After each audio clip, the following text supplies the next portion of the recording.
his dream is just to be able to back his truck right up into the kitchen and unload groceries. Okay, I can't help but suggest that this is definitely a man's dream, right? Oh, yeah. Big old shop with a little bit of a kitchen and some place to sleep.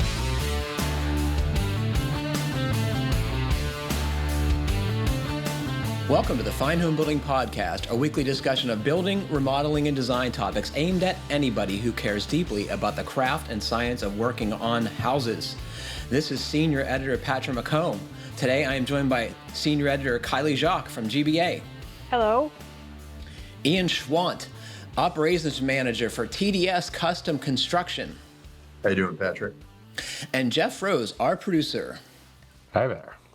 Please email your questions to fhbpodcast@taunton.com. You can find previous podcasts and check out the show notes at finehomebuilding.com/podcast. Well, it was a pleasure to see you all this morning. Thank you for being here. Thank you. We love it. How's your life been, Kiley? What have you been doing? I don't know how to answer that. I thought I was going to talk about a GBA thread. Well, go for it. You and I have had some back and forth recently about this idea that has come up with some regularity on both GBA and this podcast, which is the idea of making a career change, which, you know, that's no small feat. So I thought I would read this thread because Martin and I had very different advice for this reader. Not too many other people chimed in, but I thought it might spur some discussion among I can't wait to hear. Listeners. Yeah. Okay. And I'd love to hear your thoughts, too. So the reader wrote in and said, I love sustainable design and the challenges and solutions it presents. I have been absorbing everything I can for the last 10 years because I enjoy the topic and I have dreams of building a green home someday. I have been teaching English at the high school level for the past 11 years, but at this point in my career, I'm eager to explore other passions and skills. I have a well above average knowledge of construction, building science, and sustainability, but I would love to learn more. I also feel that many of the soft and hard skills I've developed professionally so far translate well to other roles. I also have the benefit of living in a large city, Chicago, where I am assuming there are more opportunities. If you were me, where would you start? Are FIAS and LEED certifications worth it? What kinds of advice or career paths would you recommend? So far, I've only glanced through job postings, but sustainability consultant or building performance field specialist seem to be common postings that don't ask for a master's degree in engineering or architecture. So I responded with, this is a topic of conversation that comes up with some frequency in the green building community. I have been told by pros in the field that earning credentials as an energy rater is a smart way to go and that the Building Performance Institute is a good way to get there.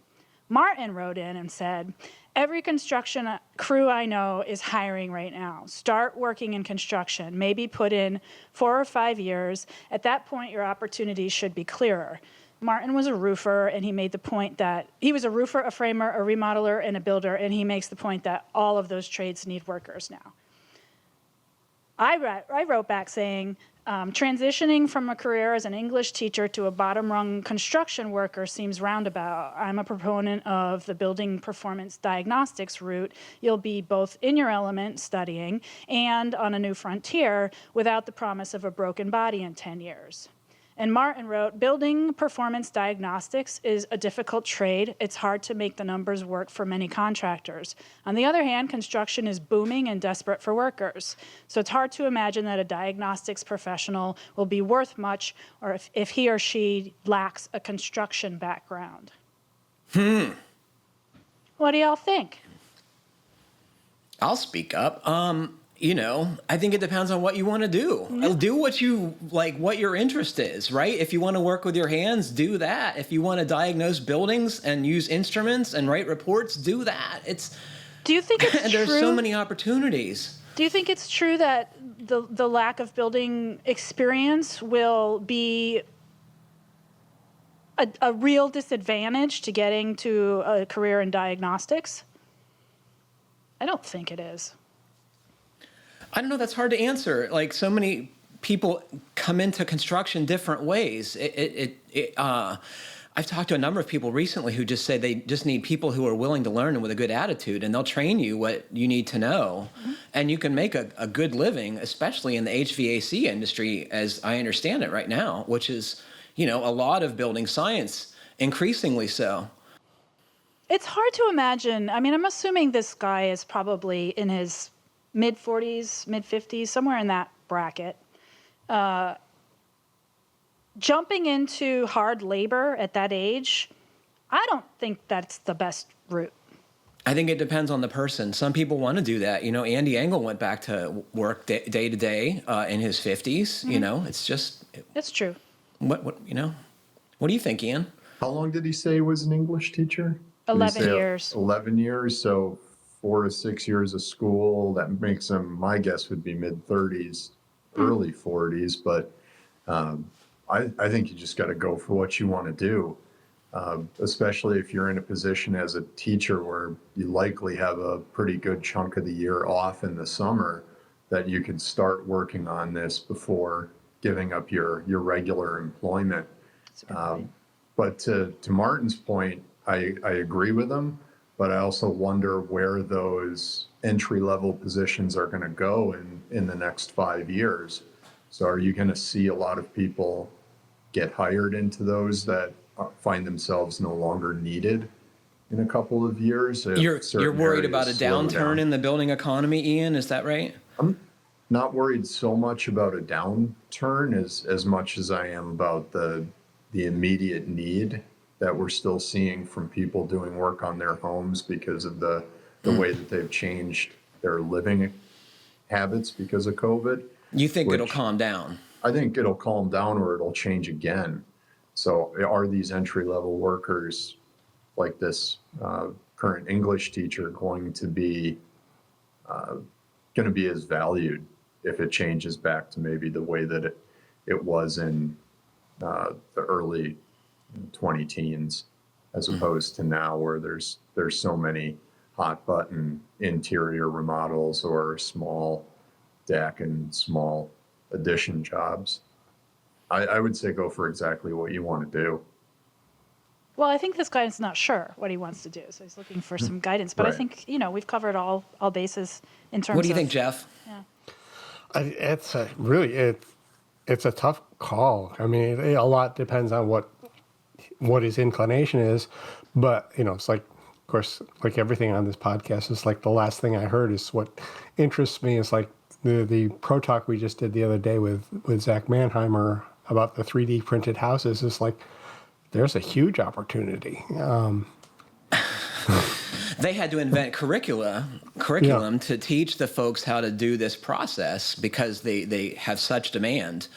And they need qualified people to run these machines to print these houses. You're saying that makes me think about transferable skills, which this reader mentioned. And my guess is that his skills are such that he'd be somebody who could develop a curriculum, Heck yeah. And I mean, if you can be a leader for a construction crew of any type, those are valuable people.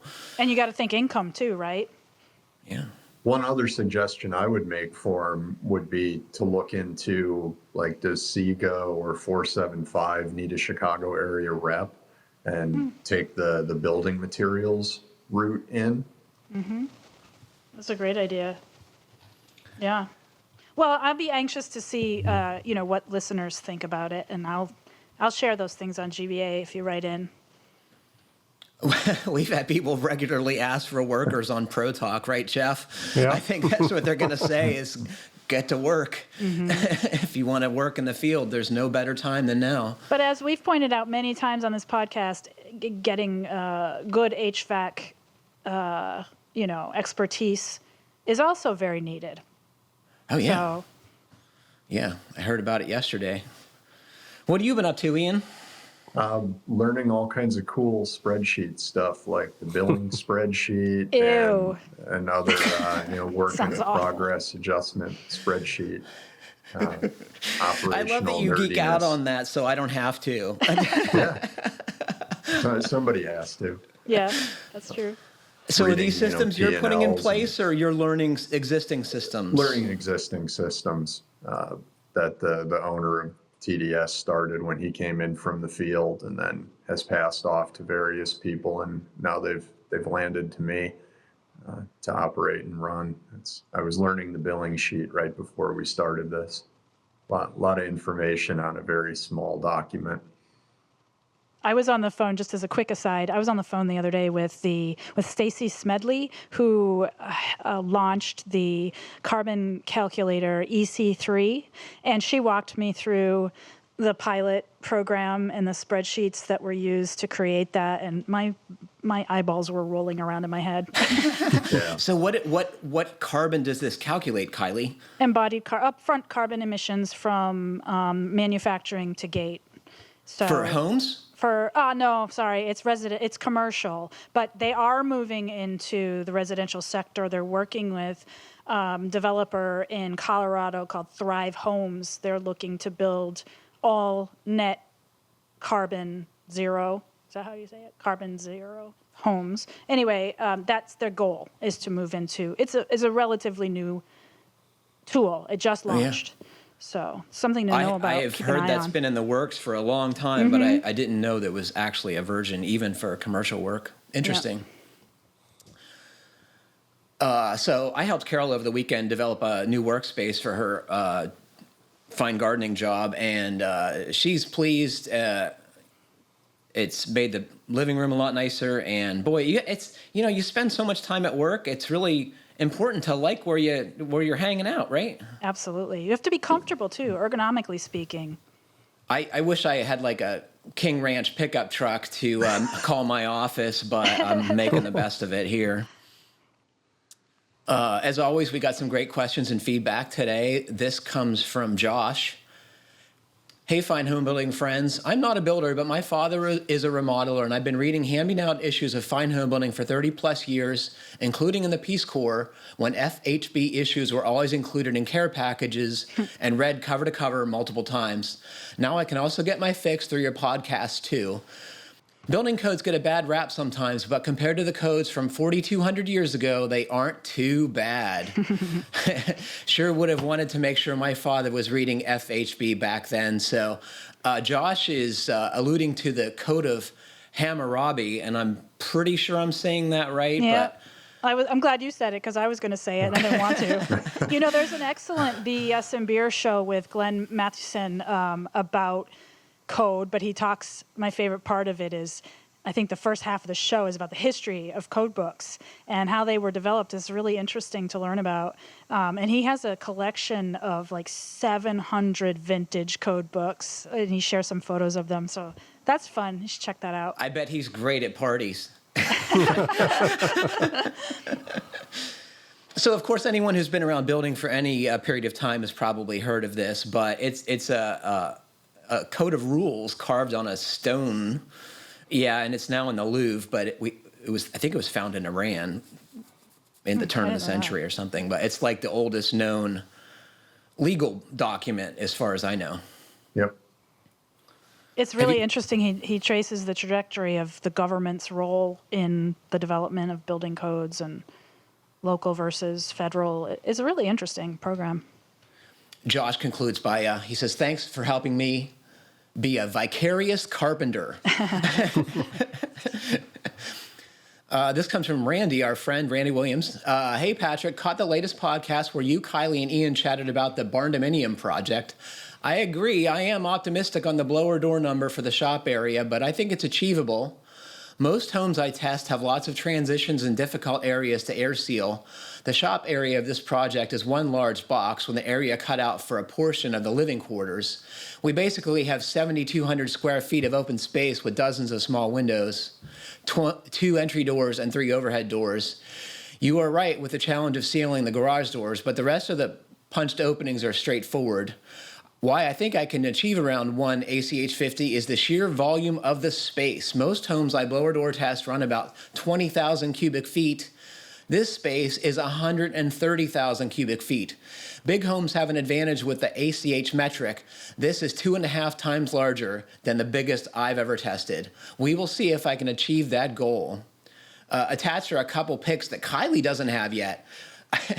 Did you know that I got special photos, Kiley? There's a drone shot of the foundation. The darker colored concrete is the shop, which is 120 feet by 66 feet. The living quarters is the lighter concrete area, and it's 30 by 50.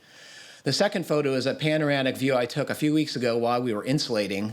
It shows some of the insulation install along with Sega's Madrex. Is that a tape? I know. Or Yep. a membrane? I think it's the It's membrane. been membrane, but they also have a tape that goes with it, right? I'm sure. I bet that's inexpensive. The tall ladder in the background is a 12-foot step ladder, and we can't quite reach the ceiling using it. Appreciate the podcast. You and FHB are doing a great job. Talk soon, Randy. Well, Randy, that is very interesting. I got to say, I would love to live in a barndominium. I think that is a fantastic lifestyle for me. Randy's first post on this project went up this week, yesterday or this week. And he's going to write a whole series about it. We'll be following that build, so check that out. Any update on your barndominium, Ian? Just that it still only exists in my mind. Okay. Have you been inspired by Randy's work to? Yeah. Definitely. I've been following that since I think Kiley mentioned it a couple of podcasts ago. But definitely interested in copying his method. I find it interesting that he says it's becoming, he's trying to satisfy his market because there's a demand for it. People want barndominiums. Mm-hmm. They want high-performing barndominiums. Yeah. Why doesn't someone make a freaking good garage door then? All right. I'm just surprised. I mean, do you think that's true? He's in Minnesota. I wonder if that's true around here, Patrick. Do you have any sense of that? I think it entirely depends on what you're using the building for, Kiley. If it's an ag building and you're putting tractors and livestock in there, I don't think anyone cares. But Right. if it's your house, then it's a different story, or your business. Well, no. I mean, just wanting that type of structure. Oh, you mean a barndominiums? Yeah. I don't know. I haven't heard too much about it going on in Greenwich. How about you, Jeff? I don't think so, but my nephew's building one in North Carolina. So. Is that right? Yeah. Huh. Cool. What do you think, Ian? Is there a demand for these things? I don't know if there's a demand as much as there's people within our industry that think they're cool and want to live in them. I mean, my concrete guy that did the work on my house, he wants to build one, and he told me he's got, I think, four sons, and his dream is just to be able to back his truck right up into the kitchen and unload groceries. Okay. I can't help but suggest that this is definitely a man's dream, right? Oh, yeah. Big old shop with a little bit of a kitchen and some Yeah. place to sleep. And no windows. I think it has something to do with the availability of open land here as opposed to where you live in Greenwich, Patrick. Patrick does not live in Greenwich. I think it's a very appealing concept. I would love to be able to work on my various hobbies. The one great thing about doing a little redecorating in my office is it's also my workshop. So the tools are within feet and all of them. It's like I can get everything out and spread all out. It's fantastic. It might never, ever be done. It's like your cube, but much bigger. And higher ceilings. They would never let me put anything above the cubicle walls, right? That was I didn't always know a that. discussion with the fire marshal. That must have really cramped your decorating style. Oh, man. You know me, Ian. I like to You go got vertical. to the rafters in there, Yeah. I think. We better get to some questions. This comes from, one more thing. This comes from John, who's a regular listener. Hello, FHB podcast crew. You made me chuckle again the other day when you mentioned pinhole leaks in copper tubing. While it's not as humorous as when I told you about melting racing stripes on my neighbor's artificial turf, you may remember this gentleman had windows with a convex distortion, and what it does is focus light on your neighbor's AstroTurf, and apparently makes it have racing stripes. It can melt siding too, right? Yes, it can. One Sunday morning, my daughter came running down the hall saying there was a bubble on the bathroom ceiling.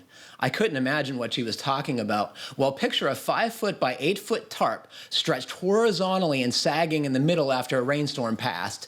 That's what the bathroom ceiling looked like. The latex paint was holding back an inch or more of water from corner to corner. It looked like an overfilled water balloon that was about to burst. A couple of buckets and a strategic prick with a utility knife drained the water before someone took an unexpected cold shower. The plumber showed me the offending pipe. Absolutely no visible hole on the outside of the pipe, but inside there was a bump where minerals had built up. Supposedly the buildup causes cavitation, which weakens the pipe and causes the leak.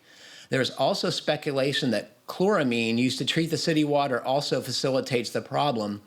It's really hard to wrap my head around those theories, but okay, one thing for sure, it doesn't take long for a fine spray to accumulate a significant amount of water. After my third leak in a year's time, I decided to repipe for a second time in the house's 40-year history. The first time was 15 years earlier during a remodel as a preemptive mitigation to the slab leak some of my neighbors were experiencing. After 2 goes at copper, it was time to try PEX. Specifically, I went with PEX B. There is supposedly less chemical leaching with PEX B over PEX A, especially with chloramine-treated water. On a positive side, so many people have experienced pinhole and slab leaks that there's no shortage of companies who do nothing but repipe homes. There's also a good neighborhood network of recommendation to keep tabs on which companies are reputable and efficient.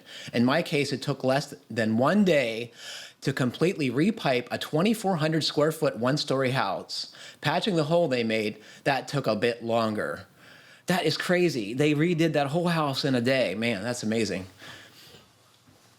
As an aside, while I was writing this, I was wondering why the various trades, suppliers, and building science organizations don't promote or encourage students to investigate some of the concepts you all talk about as science fair projects.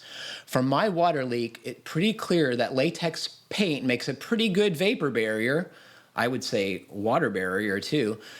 One could look at performance by sheen or number of coats. You could see lots of industries use this avenue to promote awareness, but I don't ever recall seeing anything from building industries. Just a thought. Thanks again for the informative and entertaining podcast, John. Well, that is a fantastic idea. Why are you giggling again? I just can't get the visual out of my head of the saggy bubble ceiling of latex paint. No, he's talking latex paint. Yeah. Yeah. No, and just my friend Mike DeBlasi, he's a painter that I think has done some stuff for the magazine. And when he and I shared a workshop together, he used to love to call the tech line on the back of paint products and ask them all kinds of just nutty questions about their products. And this That sounds like to something game them? This just seems like something he would do. That seems like something Matt Milham would do too. Yeah. I got to say with some pride that Liam's science fair project was trying to recycle drywall. So he made up this acid bath and like tried to dissolve some gypsum drywall stuff. And I think it was kind of expensive and inconclusive as to was it a viable project. Liam is so cool. He's going to do great things. Mark my words. Your lips to God's ears, Kiley. Did he think of that? Yeah, he did. Incredible. We will be right back after this word from our sponsor. This episode of the Fine Homebuilding podcast is brought to you by Jobber. If you run a home service business like painting, contracting, lawn care, or cleaning, your to-do list is endless. From hiring staff to mountains of paperwork, not to mention doing the actual work that pays the bills. Jobber is a mobile and online app that helps you organize your business and look professional. With Jobber, you can quote jobs, schedule your crew, invoice, and get paid all in one place. Try it free today at jobber.com. Well, we have some great questions this week. This comes from... I'm sorry. This comes from Williamsburg, Virginia. Hi, FHB Podcast. I've been listening to your podcast for the past year or so and need some advice on my Crawlspace. The house is in Williamsburg, Virginia. It's built in 2003. It's 2,500 square foot, 2-story. It has a walk-in crawl space that's about 1,400 square feet. It slopes 6 foot to 4 foot inside, I'm presuming. There are 2x10 joists. The crawl space walls are concrete masonry units with 2x6 at the short areas and half at the taller areas. So in the lower 4-foot sections of the crawl space, it's all masonry, and then in the 6-foot spots, it's got some pony walls. I moved into the home about 4 years ago and have since managed to replace both builder-grade bath shower combos when they cracked and leaked, and I've regraded and corrected the drainage around the house to keep any water/moisture from getting into the crawl space when it rains. The original drainage system was 4-inch corrugated drain tile around the basement to a sump pump outside with 2-inch outlet, pumping to a nearby storm drain. The pump would not keep up in heavy rain and was prone to failure/clogging. I did some digging and exploring and found a route where I could run a gravity drain by coring into the storm manhole, and this removed the pump problem. For a year now, I've not had any standing water come into the crawl space. I've sealed the vents and run a small dehumidifier down there and have been averaging between 40 and 60% humidity. I figured this spring would be the best time to address the last bits of problems before the 90+ heat and 100% humidity that comes with summer. It would also give me the opportunity to clean up some of the supply plumbing I uglified when I did the bath remodel. My question is, I'm looking at doing a full encapsulation and have found the attached PDF on my county website. I have planned to do the procedure per code. There is a small amount of mold that I've been tracking. The pictures below show the worst of it. If I pull back the insulation between the floor joists and the underside of the plywood does not have any signs of mold, what is the best way to remove this? Don PPE and vacuum it up into a HEPA filter, then spray with some bleach. I intend to remove all the floor joist insulation when I complete the encapsulation. All right, let's answer that before we get to a second question, which has to do with ventilating a sealed crawl space. So you use detergent to clean up bleach, and probably wearing a respirator is a good idea. It depends on your personal sensitivity, but you don't know, so I would err on the side of caution. And bleach is not a really good solution, as I understand it. There are special chemicals, concorbium. Am I saying that right, Ian, Kiley? Yeah, that sounds right. Yeah. I've heard that recommended. Also, there's something to be said for not worrying about it. We're exposed, unless you're super ultra sensitive, which most people are not, we are exposed to mold all the time, indoors and outdoors. And there are plenty of people in the building science community that just say, if it's a small amount, he's been tracking it, it's not spreading. And I wouldn't necessarily work yourself into a tizzy trying to get rid of it. Just wipe it up. I'm with Kiley. Don't worry about it. Mm-hmm. But you're solving the real problem, which is the wet crawl space condensing on the floor sheathing. Fiberglass insulation is not an effective air barrier, so you need a way to stop that moisture migration through the soil and getting on the cold surface when you're air conditioning. And so he says the next question is, code requires either a continuously operated exhaust fan expelling air from the crawl space with a transfer grill between my first floor and the crawl space. It seems like it will do wonders for my interior heating cooling needs, or A, conditioned air supply and return sized per the attached. I do not have any ductwork in the crawl space. I was thinking of installing a dedicated mini split in the crawl space with an outdoor unit outside, obviously. I say obviously because most of my searches for mini splits in the crawl space discuss putting the outdoor unit down there, and that just seems crazy to me. Would this mini split meet the intent of the code? Would it keep the humidity down and temperature controlled? I don't like the idea of putting refrigeration equipment down there unless you have to. Like, why pay for the expense of running that if you're not going to have a problem? My guess is once you seal up the crawl space walls and the soil, you're going to have a lot less humidity, and that's likely to solve your problem. I was wondering what he's heating the house with right now. In Williamsburg, you'd have to have some type of a HVAC system, and why can't he just run a connect duct to it down there somehow in his first floor, rather than spend several $1,000s to put in another piece of HVAC equipment just for an unconditioned space, right? For a space you're never going to be using. Seems like a lot of electricity waste too. Yeah, it's such a small cubic footage down there. It's like killing flies with a sledgehammer in a way. I think that's totally right. And, it's going to be a little load on your heating and cooling system, but you're only partially conditioning it. Just the code wants you to have some air exchange to make it more resilient, right? You could get this right without that, but it's harder. I think to your point, Patrick, encapsulate it first and just see if that solves the bulk of the problems. And if you have to go back and do something HVAC-wise, you could do it later on. From the photos he sent, he does have a lot of plumbing down there. So I think doing this is a really good idea to at least keep it more conditioned. Yeah.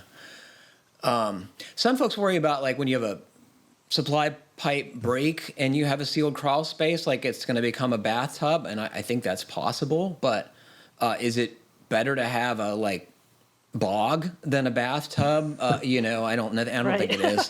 Yeah. Conclusion, thanks for the podcast. And my day job, I'm a project manager at a wastewater/water projects. While a lot carries over to my home construction, a lot does not. I've enjoyed listening to your podcast on my commute. Our next question comes from Adam. Hello, podcast crew. A few episodes ago, you were asking for design questions. I hope this fits the bill. We own a slab-on-grade Cape Cod-style home built in 1972 with an attached garage. It's located in Zone 4A. The garage is unconditioned and creates an incredibly drafty/cold living space due to a lack of air sealing, most likely from the production-style construction. The room above the garage is almost unlivable and has just become storage for our family, as it is either 10 degrees hotter or colder than the rest of the house. Someone prior to us owning this house installed 2 inches of XPS rigid foam on the first floor of the garage wall that is connected to the living room. The attic of the garage has no sheathing and has exposed fiberglass insulation. I'm looking for recommendations on a wall assembly that will provide air sealing/insulation to hopefully tighten up this portion of the house. I'm willing to go fairly bold since it's a garage/attic and keeping the material and mess confined is much easier. I would be working from the garage side of the house, so building from the exterior to the interior.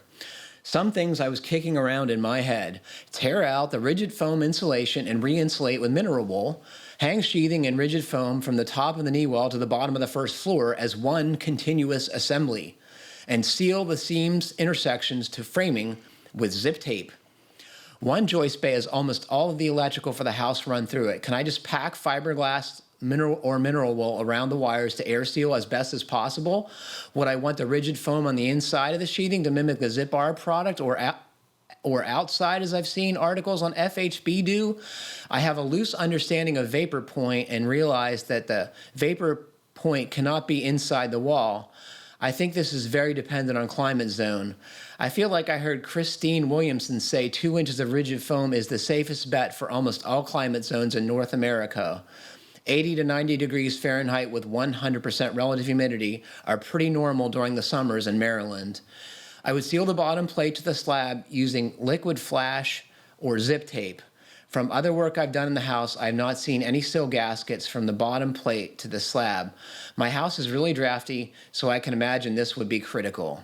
I've attached pictures with some comments and a diagram I drew on Excel to give you an idea of what the interior garage/exterior family room wall looks like. The one picture of the fiberglass insulation shows a good idea of the air infiltration happening since it is so discolored. So it is black stained fiberglass from dirt moving through it, which means air is moving through it. I think this garage needs a ceiling air barrier more than anything. Am I wrong about that? No, I completely agree with that. I think there's a lot of work that he could do in that attic to make it a little bit better, because he likely has some air leakage coming in through the soffits and other parts of the garage. But I would definitely start with the ceiling. Yeah, your He's garage right. is outside and you have a room above it. I mean, it's never going to be comfortable. It's just impossible. What were you saying, Kiley? Oh, just that in terms of his question about exterior, where to put the rigid foam, it does seem like the best practice has been determined to be exterior rigid foam, yeah? Yeah. Yeah, and another thing too to point out is the zip tape isn't really made to adhere to concrete, so you would want to use something else like Proclima's Contega tape or Sega's Ventrum, which is made to stick to concrete. That's what we used at our house to seal the zip wall sheathing to the concrete foundation. It adheres great to old and new concrete alike.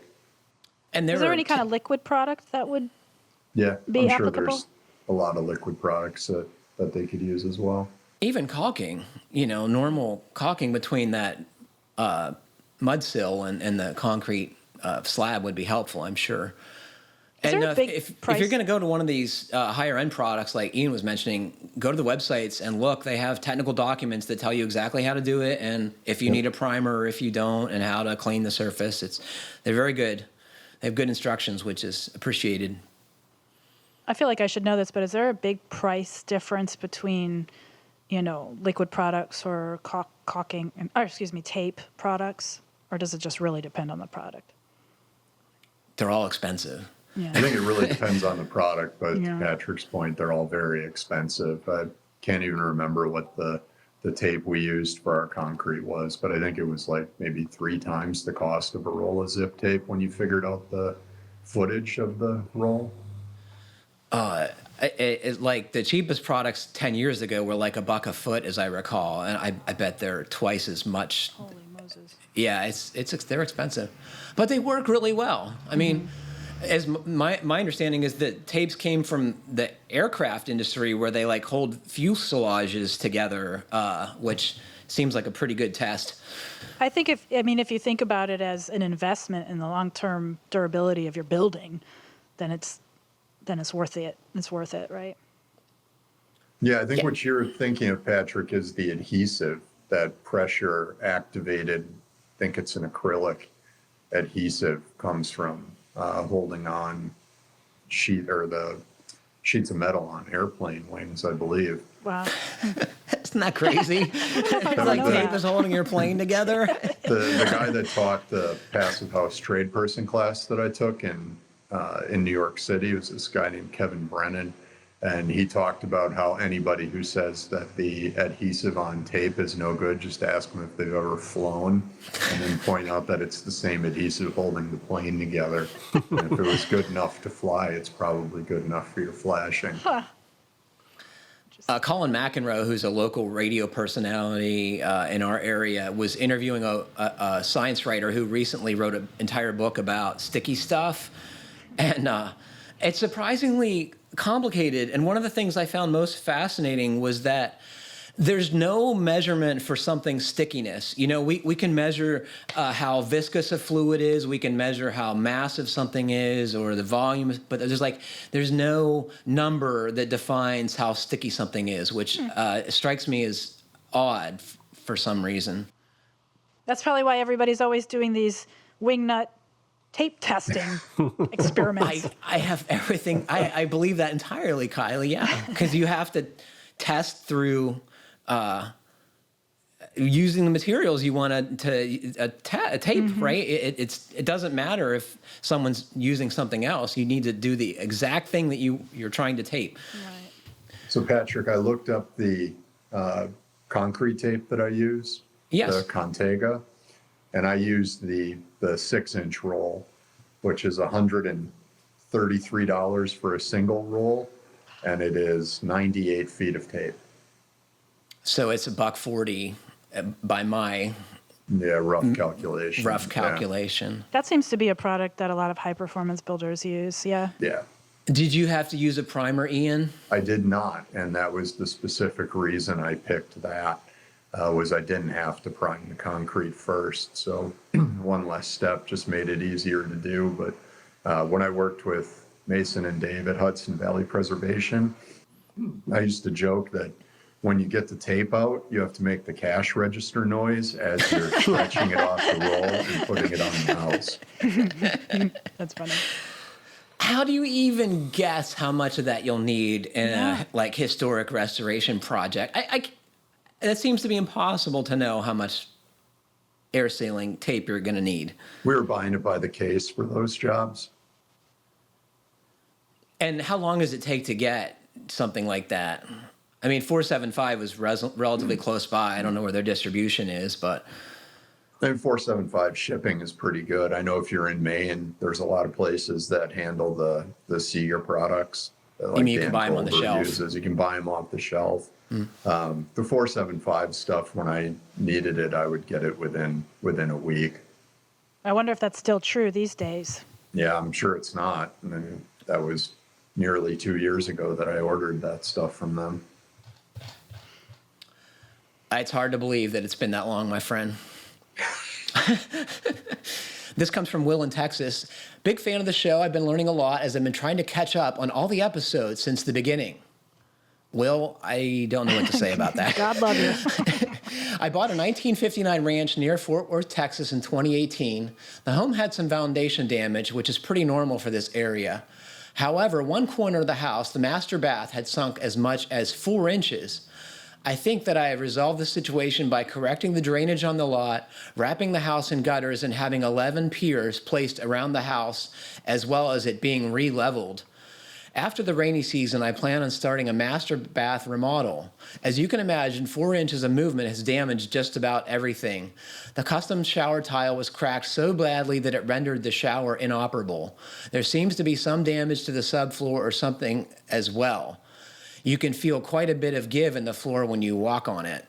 I had a few questions regarding how I should move forward with this work. Also, any and all feedback and opinions are more than welcome. Although I know tile is not the best option, my wife and I are still leaning in that direction.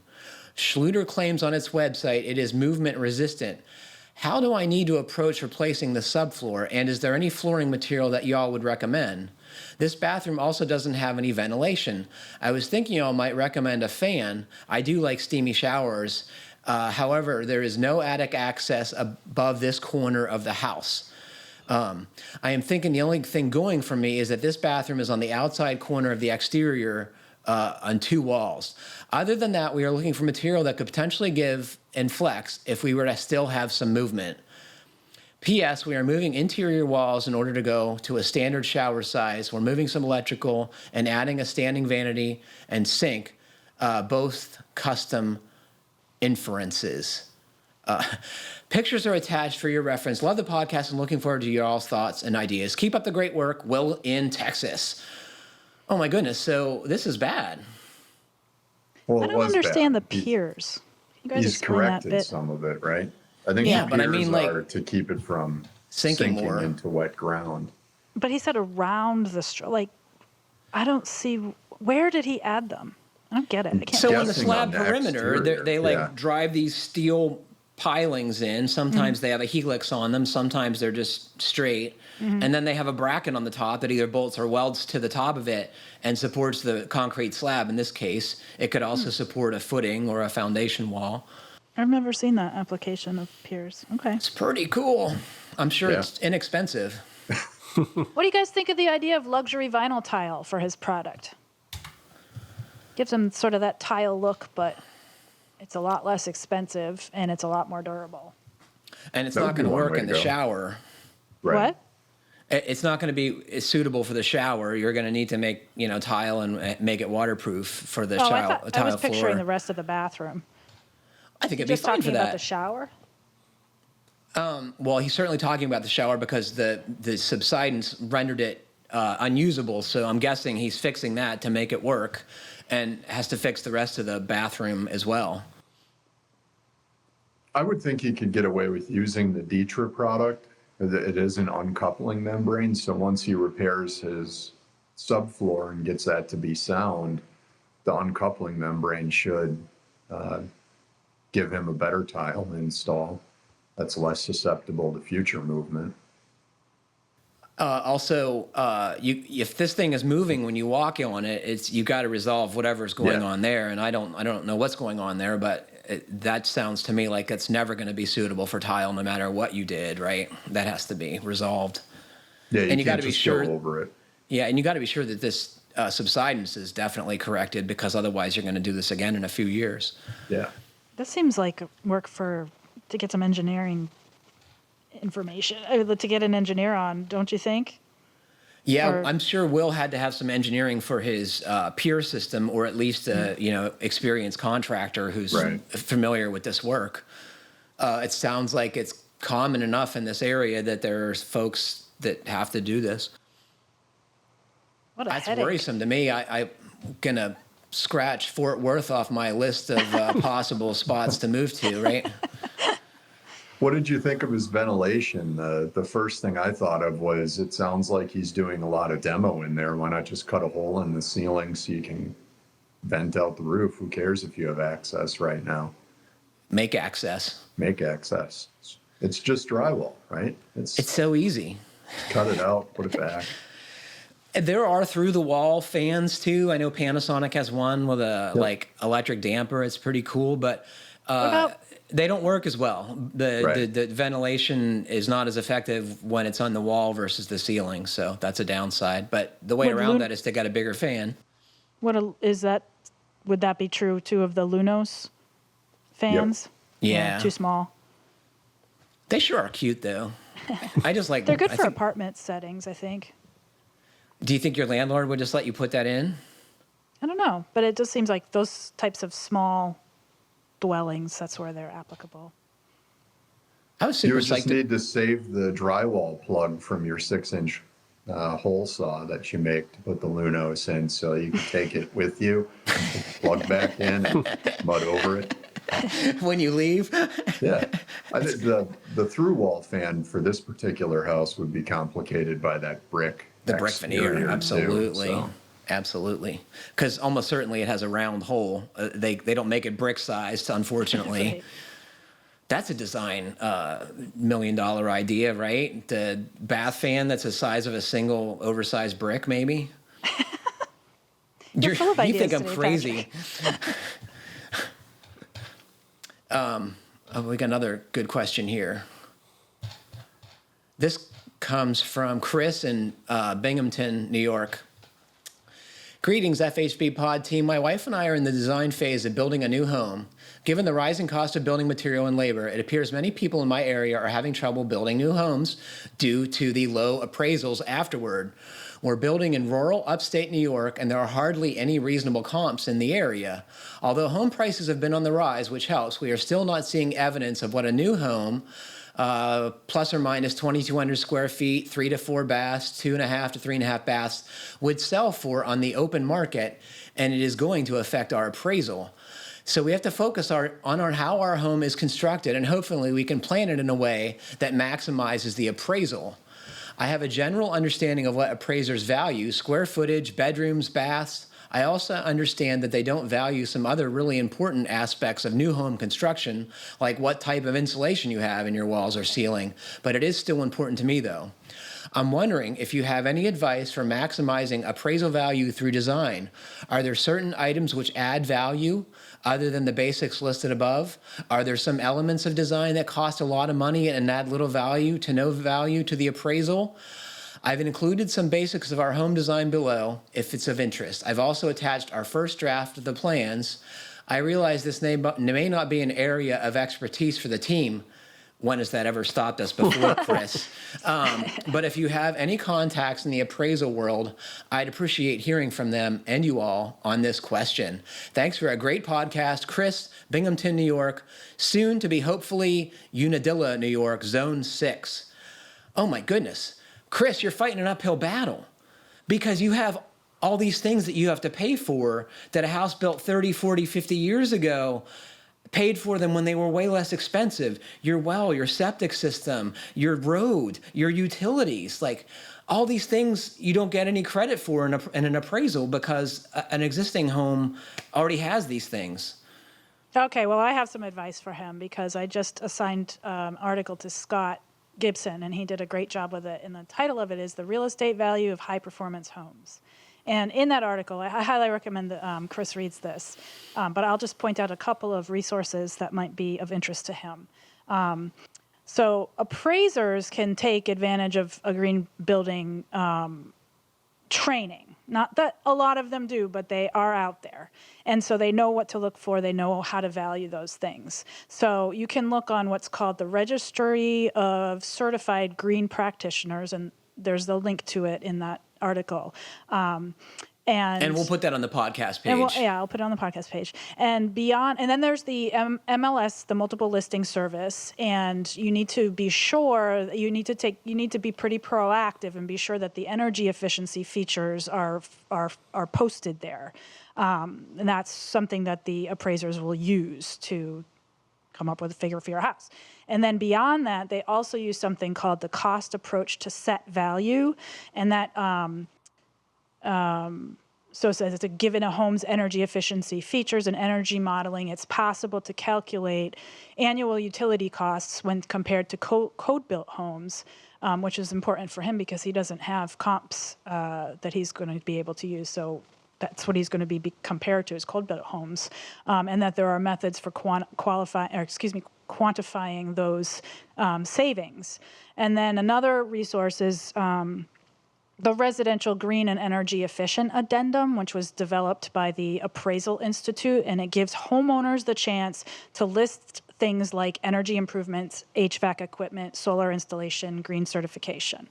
And then just in terms of him thinking about the design of his house, I think that you should consider listing features that enhance occupant health, such as whole house ventilation, that ensures good air quality. And then, I don't know what his plans, I didn't look at his plans, but bonus rooms are a hot ticket item these days. So those are some thoughts. I will share A too hot here. ticket is in they'll help your appraisal? Yeah. Really? They're valued, yeah. Like, the bonus room above the garage, or the room where you can turn it into a, gym, or who knows, just some extra flex space, as they're sometimes called. And according to a source in that article, there are a half a dozen studies showing that energy efficient and green certified homes command price premiums ranging between 1% to 8%. So it's worth being proactive, right? Absolutely. Especially if they're going to do these things anyway, right? Why not get paid for them when it comes time for the appraiser? But they have to do the leg. He has to do the legwork, and like I said, there's a lot of resources here for him to, and some people to reach out to too for information, because you want to get those listed, and you want to get those features listed in the right places so that an appraiser, and hopefully you can find your own appraiser who is knowledgeable about these things, to correctly value them. And that's the problem. This is a new construction project, so he doesn't find the appraiser. And from my experience with appraisers, You mean that's not an option? It's not an option because The bank hires them. the appraiser is there to protect the bank's investment in your property. So as him building a new house, he's going to have to do much of what I went through with my bank, which did an appraisal off the drawings to give us our construction loan. And then they did another appraisal when it was complete. Both times they hired their own appraiser to come out and do the work. But what I did for the final appraisal for our mortgage was I went through and printed out the appraiser my complete budget of all the money that went into building the house. So I had my site improvements, like Patrick mentioned, which incidentally, I think I got 90% of that money credited to the value of the house. So I was pretty happy with that in the end, especially since we had almost double the local average of well depth. But he's the one who is going to have to meet that appraiser at the final, when the house is done, and explain where he spent the money. And why it cost what it cost. And for that bank loan, they should take that cost to build the house into a higher amount of, they should look at that a little bit more than the comps. But it'll help him that if he has some local comps of sales, like I looked up his property, he sent Patrick the link, and there's a house that is contingent right now on his street near him, which is going to sell for the equivalent of 180 a square foot. And that house was built in 2005. It's a 5-bedroom, 4-bath house on a 10-acre lot. So it's going to have some extra value of a larger lot and potentially one more bedroom and bathroom. But he should be able to use that 180 as his theoretical top end and help make decisions on how he spends his money from there. It's It's a question we've had a number of times, and I don't know that there's, an easy answer with regard to getting value for your green features. And if anyone has experience or listens to the show with doing that, I would love to hear from you and pick your brain about how to, get some value for these important things folks are doing. In the end, I got $10,000 on my appraisal that was marked for the ventilation and the extra insulation. That doesn't seem like that would have offset your cost, if I can make that observation. No, I think the underlying thing in this letter is that new construction homes with certain luxury features and high performance features are not valued by the free market, so to speak, by the banks for what the cost is to produce them. I wonder if that'll change.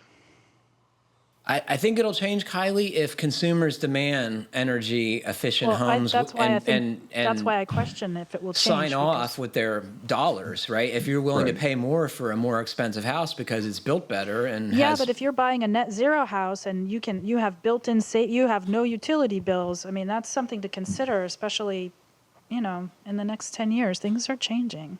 It is, and that's where the article you referenced, Kiley, is really important when it talks about making sure that those items are listed in the MLS documents so that appraisers, if they're doing a sale of a house, they can go back and quantify those to add value to it. Yeah, the onus is on the homeowner, builder, you know. I would tell Chris that, keep it as affordable as possible in order to maximize your dollars. Like, you're not going to get any boost for finishes. Unless you have really over-the-top stuff, it doesn't add to the appraised value. As you suggest, they're looking at the numbers of rooms, the numbers of bathrooms. Like, I don't know if you get more money for granite countertops, as an example, versus laminate or some other material, wood, whatever. Those are the features that realtors like to stress just to make the sale go through. And I think, increasingly, I've been talking to some folks about this. Homes are so complicated compared to what they used to be. Folks even code-built in the homes? post-war era would move into a 900 or square foot house with 3 bedrooms that were like 10 by 12 and 1 bathroom. And now it's like 2,500, 3,000 square feet and these enormous kitchens. And it's like, it's a lot of dough. That's a lot of what the comps in his area are going to be. Our houses like that, which I saw some as low as $80 a square foot in recent sales in that area. There's been some discussion that even mid-sized and smaller cities are feeling pressure from folks who can now move to more affordable areas, and they're snatching up all the real estate. And well, Andrew has me convinced that buying a house in Minnesota is the way to go. You can get a big old Rambler, lots of character, and I bet not in the Twin Cities. I bet it's very expensive in desirable neighborhoods in Minneapolis. I'm sure it's crazy. Yeah. But the more rural areas. Most people end up like me, where they're an hour and 15 minutes from a metro area, and it probably halves the price that it costs to have a house or buy a house. But also my house would probably be worth double what it is if it was adjacent to the city of Madison and not an hour and 15 minutes away. I wonder if that will change too as people start to migrate away from cities looking for more rural lifestyle. There are some properties by me that are over $1 million, which is something I never thought I would have seen when I grew up in that area. And I believe it has to do with people that have a lot of means and want space, want land, want a barndominium, things like that. Right. Who can blame them? Yeah. So Connecticut just passed a law allowing accessory dwelling units, I think, in almost all situations. So that's one of the things that states have been doing, and it's been state laws, in my understanding, not local ordinances. Local municipalities still don't want increased density, and but for the most part. I remember as I was leaving Seattle, it was about 8 years ago now, there was this boom in construction of AUDs. It was amazing to me where they would squeeze them in. I mean, it was like an entire house in between two other houses with, you could stare straight into, I mean, we're talking, cold, it seemed to me like there were inches between houses. It was insane. Did you notice it affecting rents or housing prices, Kiley? I bet it. Yeah, I'd be curious. No, I don't know. I wasn't really in the market at that point, so I'm not sure. But it stands to reason. I'm guessing they're still pretty freaking expensive for people. Seattle, yeah. Yeah. To your point about density, I don't know if I've mentioned it on the podcast before, but the municipalities around where I live, most of them have passed laws that really lower the amount of possible density. Like our house is on a 3.5 acre lot cut out of a 40 acre farm parcel. Mm-hmm. And the law states now that you cannot have more than 2 building sites per 40 acre parcel, but the parcels that you build the house on have to be a minimum of 3.5 acres. So what they've done in effect is really made 20 acre zoning in areas around me. And I think it has a lot to do with keeping subdivisions or duplexes and things that create housing density crammed as close to the urban areas as possible, mm-hmm. and stopping a certain amount of that sprawl out into the typically rural farm areas where I live. That's a good thing, I think. It just means that people just keep going, right? They just keep going further and further out, right? Mm-hmm. It's I don't know. I mean, I'm sure it helps somehow, but it's a complicated issue, yeah, and sadly, we're not going to solve it here, but if any of you listening have any thoughts, I'd love to hear them. It's been consuming my thoughts lately. And if you're an appraiser and you want to be on Pro Talk, there you go. Yeah, seriously. An appraiser on Pro Talk. Yeah, that'd be a great show. It would. Mm-hmm. Well, unfortunately, that is all the time we have for today. Thanks to Kiley, Ian, and Jeff for joining me, and thanks to all of you for listening. Please remember to send us your comments, questions, and suggestions to fhbpodcast@taunton.com. And please like, comment, or view us however you're listening. It helps other folks find our podcast. Stay safe, everybody. Keep craft alive. Happy building.